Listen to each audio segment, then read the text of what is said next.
Hey y'all, this is Erin and I am a Close to My Heart consultant. Today I thought I would give you a quick video on on the watercolor technique that I use to do the cameras on this layout. I recently posted this layout on the consultant site for Close to My Heart consultants, and then I got about 100 emails asking me how I did this. So I thought I would show you. I am using this stamp set right here. This is the National Stamping Month special.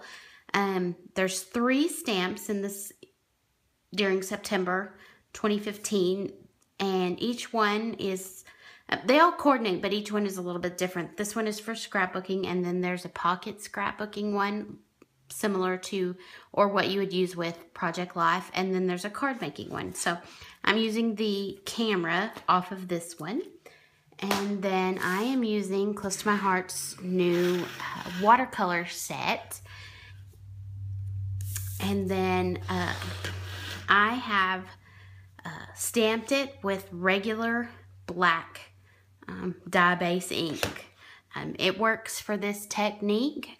In fact, it works for pretty much everything that I have done with the watercolor. I haven't had any trouble with our dye base ink and the watercolors mixing together. I'm going to use these water brushes simply because they're easy for the video. When I made the layout, I actually used a regular watercolor brush with a cup of water.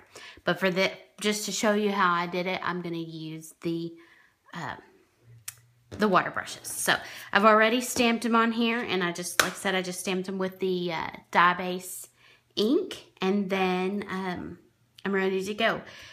Now, I have been watercoloring for a very, very long time. In fact, it is my art medium of choice. If I had stamps, and if I had acrylic paint and all of the different mediums set out in front of me, I would definitely choose watercolor. It's the one that I love the most. That still does not mean that I know everything that there is to know about watercoloring. Absolutely not. I still learn something every single time I pick up a paintbrush. So, that being said, I will tell you, the key with watercolor is to understand water and how the paint is moving with the water. And then the other thing is that to give a very good look of watercolor is that you need white space. That's what watercolor is good about, is it can give you the white space. It's not a marker. Anytime you pick up a watercolor brush and watercolor paints, you should never want to fill it in completely. That is, if that's how you like it, then you should just get a marker. That would probably be a lot easier than the watercolor. So there's a lot of different techniques, but I'll show you the one that I used for this particular project that was the simplest. I always start with the lightest color. Anytime I'm watercoloring, I start with the lightest color and work to the dark colors. So for this project, I did the yellow. That's got something on it, but it's all right. Anytime your paint, you should always clean your paintbrush, but this was dirty because this is my second time to film this video. So, but if you do get cross-contamination, just add more water, mix it in, and it'll disappear. You can see this one is dirty. Most of mine are dirty. I don't have a problem with dirty. So, you want to get plenty of paint on there, and always know that watercolor is going to dry lighter than what you put it on. So, start light. You can come back and add more color later. So, and this is exactly how I did this. And then I just kind of came in and filled it in just a little bit like this. And then I filled it in. Come back up here.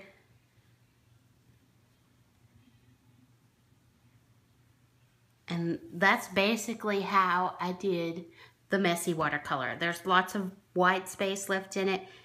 That's the way I prefer it to look. So For the orange ones, I used this color right here. So I'm going to get my paint pretty wet. And then I'm going to come in here and fill it in.